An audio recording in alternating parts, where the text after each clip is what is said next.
So, welcome dito sa The Sun and Tarot. Ang reading nito ay for collective for anyone who can resonate sa reading nito. This is a general and a collective reading your energy at this time. We can have it all. No, we will never fall. Looking down from our celestial view. Just follow where I'll lead. I'll give you what you need. A love that's always true. And you got someone who believes in you. If there's anything to do, and you got someone who believes in you. It's time to come alive. Your moment has arrived. I'll bring out the best in you. We can have it all. No, we will never fall. Looking down from our celestial view. Upright kaya to. In reverse. You're so interested to execute or yung gawin mo na, umpisan mo na, and naging courageous and brave ka kasi may blue and red, no? Nagawin mo na yung naisip mong idea. Nampisan mo na execute na ayan, no? Ayan, nagiging brave ka na, nagiging courageous na. Gawin na yon. Nasubukan na umpisahan ng gawin, no? At naging active ka, naging positive, courageous as well, positive, no? And excited, nagawin na yun, umpisahan na. Yung dapat mo umpisahan o kung ano man ito naisip mo idea. And then, 10 of Cups in reverse. Hindi ka kasi masaya ngayon sa buhay mo. You're not fulfilled, you're not contented, you're not living a life na masaya ka, na you feel happy or satisfied. Hindi ganun ang buhay mo ngayon eh. That's why, yan for sure ay nagpupush sa'yo at nabibigyan ng courage sa'yo to take action, to make a decision na or to make a move na baguhin yung buhay mo, na kailangan mo na mag-take ng risk, na kailangan mo nang sumubok ng bagong business or i-grab yung opportunity o ikaw mismo ang magbubukas ng pintuan para sa sarili mo. Ganun ba? Ano pa ang tungkol sa'yo? What about sa'yo? Or ano na lang, personality mo? Body and mind. Your mind and your body is connected. They're aligned. Walang blockage sa pag-send ng emotion mo at ng isipan mo, na information sa isa't isa, na messages sa isa't isa. And your aura, your chakras are powerful. Your aura is powerful kasi color ng crown chakra to. Talagang naka-aligned and balanced and powerful, no? It's a sign of powerful yung iyong aura. Yan. And wala ding blockage. Anong darating sa'yo? Ay, Knight of Swords. Yung maghabol sa'yo, o may paghabol. Kasi maghabol siya. Kasi parang naghabol yan dyan eh. Hindi naman siya maghabol. Kundi, hindi siya maghabol, kundi magtitake ng action. Yun ang tamang word. Magtitake siya ng action. Bakit? Dahil for sure, clarified by 4 of Cups, no? Kung dito ko basi kuha ng information, ay malungkot yung buhay niya. Hindi siya kontento sa buhay niya. Matamlay siya lagi dahil wala ka sa buhay niya. May kulang ka. Ikaw yung kulang, no? Sa buhay niya para maging masaya siya. Sabi mo na mayroong soul connection sa inyong dalawa. Maybe twin flame mo. Pag 6 of Cups, kadalasan twin flame yan eh. Twin flame connection. Meron kayong twin flame connection. And ang gusto nito ay mag-umpisa kayong magsama, na you will be together and mag-grow hanggang sa pagtanda ninyo, no? Na still kayo pa rin, na loyal kayo sa isa't isa, malaman yung isa't isa, attached kayo sa isa't isa, at home, love na love yung isa't isa, ganyan.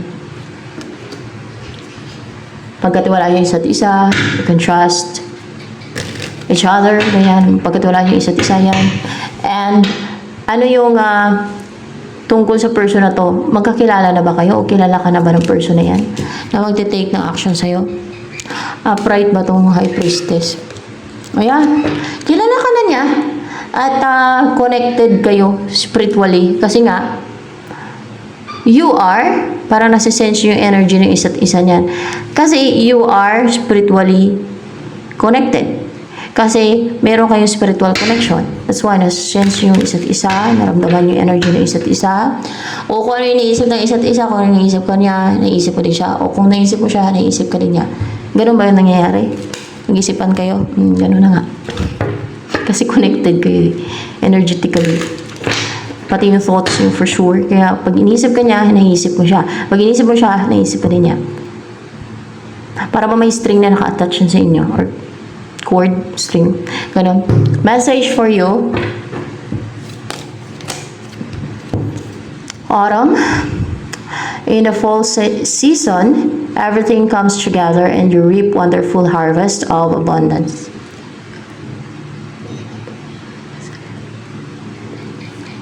Express your individuality. Allow your true self to shine because you're awesome. Ano ang message pa for you? There is a reunion na mangyayari. Maring dream yan, color ng crown chakra. Na mangyayari yan. Oh, there is a reunion or merong parang ang layo. Kasi parang tumitingin sa star, no? Parang ang layo. Na parang imposible. Yes, na parang imposible yung mangyari. Pero, mangyayari siya. Kasi, sa God, wala namang imposible. Lalo na kung you are meant to be together. Di ba? There's no impossible sa God. Kasi siya ang may gawa nitong mundong to eh. Ng lahat. Yan. Kung para yan sa'yo, kung nakadestin yan sa'yo, if it's meant for you, then it's for you. Reunion na mangyayari sa inyo to, ng, ano ba yung twin flame mo ba yan? Twin flame mo siya. Twin flame mo siya. May reunion na mangyayari. Reunion ba yung tawag dyan? Reunion, tama. Kasi merong fiery and courageous and brave and porsigido, both of you. Hindi. Si person mo, ang ganyan. Siya. Siya ang ganyan. Na napaka-brave niya, courageous. Brave, courageous, no? Sa color, na base ako. Passionate and sa King of Wands energy. And fiery, na naging fiery siya, goal-driven, na i-pursue ka na mag-take ng action sa'yo, na to be with you, of course, kaya siya mag-take ng action, to be with you, na sige na makasama ka na niya, no? Ito yung goal niya, na makasama ka na niya, no? Sa buhay, maging partner ka na niya, and then, you will grow together until you grow old together, and you will live together, maybe forever and ever. Yeah, hanggang sa mamatay kayo. Ganon hanggang sa mamatay kayo. Hanggang kung kailan kayo mamatay. Na you will be together. Hanggang kung kailan kayo mamatay. Yan. So, ano yan? Kasi yung tao may kamatayan talaga eh. Iba nga, 40 pa lang namamatay na eh. Dahil sa sakit o minsan, hindi naman sa pinapangabay. Ganon talaga ang buhay ng tao sa mundo to. Diba?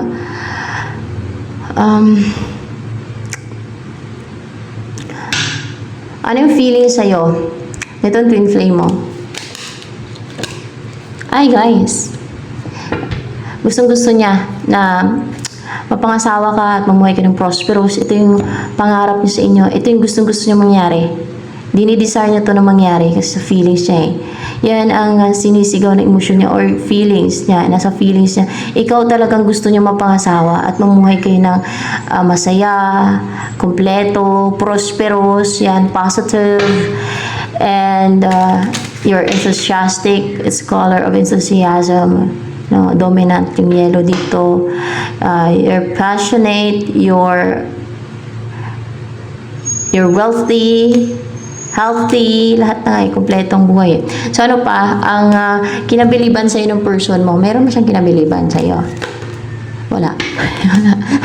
Meron ba siyang nagustuhan? Ano ba yung nagustuhan sa'yo ng person mo? Bakit ikaw yung gusto niya mapangasawa? Ano nagustuhan niya sa'yo? Ito daw. Death and rebirth. Kasi dumaan ka sa transformation. Kasi malaki ang nagbago sa'yo. Hindi. Dahil nalagpasan mo yung mga pagsubok. Yung parang dumaan ka sa tunnel. Parang ganun ba? Yes, dahil nalagpasan mo yung mga pagsubok. Dahil nalagpasan mo yung matinding mga pagsubok na parang dumaan ka sa tunnel. Nung time na dumaan ka sa transformation. Yan. Yun. Yan ang nagustuhan niya sa'yo kasi matibay ka at malakas ka at hindi ka nag-give up. Nalagpasan mo pati yung mga pagsubok mo sa buhay. Yun. Sana pa, nagustuhan sa'yo ng person mo na yan. Parang napaka-supportive niya sa'yo. Kasi, Ace of Wands, idealistic ka for sure. Napaka-active na yung isip mo. Palagi may naiisip kang idea na gagawin, no? Parang napaka-active ng mind mo na always excited to do new things or to start something new. Mga ganun. And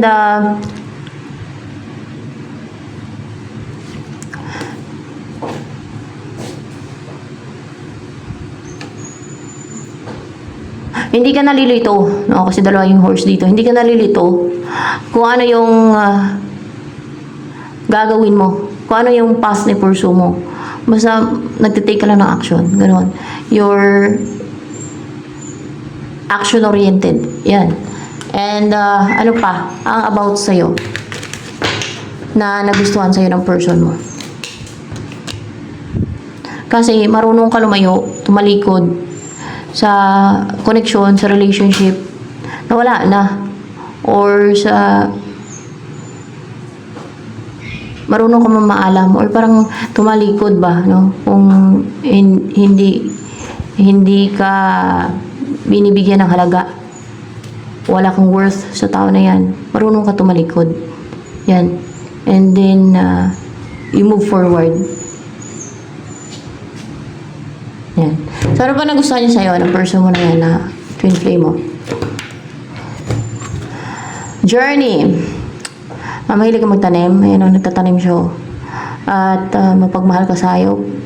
Mahilig ka kumonek sa nature or mahilig ka sa outdoors. Yan. Dahil you have transformed. May nagbago sa'yo. Parang dumaan ka sa metamorphosis. May butterfly kasi dito eh. Na yung mga pinagdaanan mo, ito din. Sana ba yung ano kanina? Yung death and rebirth ba na card ba? Yun, dumaan ka sa transformation at nagtagumpay ka na maging butterfly na matapos at malagpasan mo yung mga challenges and you have transformed. From a larvae into a butterfly. Yung pinagdaanan mo na journey na yun na yung nag-transform sa'yo, nagbago sa'yo noon. Binago ka noon. And nag-improve ka, syempre. Ano ang gusto niya sabihin sa'yo ng twin flame mo na yan? Upright ba yan? Parang in reverse. Hindi siya masaya, hindi siya positive, hindi siya namumuhay ng positive, masaya, hindi colorful yung buhay niya kasi wala ka. Hindi. Dahil hindi kanya kasama. Tingnan natin Dahil hindi kanya kasama. Dahil sa hindi kanya kasama, yun ang reason. So ano pa ang so anong ibig niya sabihin na pagkasama kanya ay napakasaya niya? Oh, Yun ang iniisip niya. Pagkasama ka niya, napakasaya niya. Fulfill the fulfill siya. Yeah, fulfill the fulfill. Stable, safe. Safe talaga. Komportable at secured siya. Pagkasama ka niya. Yan. Ano pa ang gusto sabihin sa'yo ng twin flame mo na yan sa'yo? Hiniling niya na parang nananalangin siya ba? Oh. Nananalangin siya. Kasi nananalangin dyan eh, oh. Hindi. Wini-wish niya. Wish. Nag-wish pala to. Wini-wish niya. Ayan o, wini-wish niya. Wish. Wini-wish niya na makarecover na siya. No? Sa kalungkutan. Sa emotional turmoil. Sa yung parang na-drain yung energy niya. Sa panghinayang sa manawala sa kanya. Maybe nung nawala ka sa buhay niya, kung nawala ka sa buhay niya. Or sa pag-grief. Yan. Para ano? Maging masaya na buhay niya, syempre. Na mag-umpisa na maging masiyahin siya, na positive na yung buhay niya, swertihin na siya, at mangyari na yung destiny niya. Hindi, na mangyari na yung naswertihin na siya na maging masaya sa buhay, love life. Yan. Hindi. Naswertihin. Ano to? Naswertihin ba yan? Naswertihin yan. Naswertihin na yung tinatanong kong guide ha. Hindi yung sarili ko kasi may nag-guide yan. Sila nakakalam yan. Yung nag-guide sa akin. Pero hindi naman makikita kasi mga spirit yan eh. Or celestial being eh. Yan. Ang tawagin. Nakikita lang yan sa vision. Kung may ganun kakayanan ka. No? Kita yan sila. Ina-translate or pag pikit yung mata mo or parang tulog ka. Yung ganun. In-translate or tulog ka talaga. Yan dyan makikita yan sa vision. Kung may ganun kang kakayanan na. Psychic ability yun. Isa sa psychic ability. The will.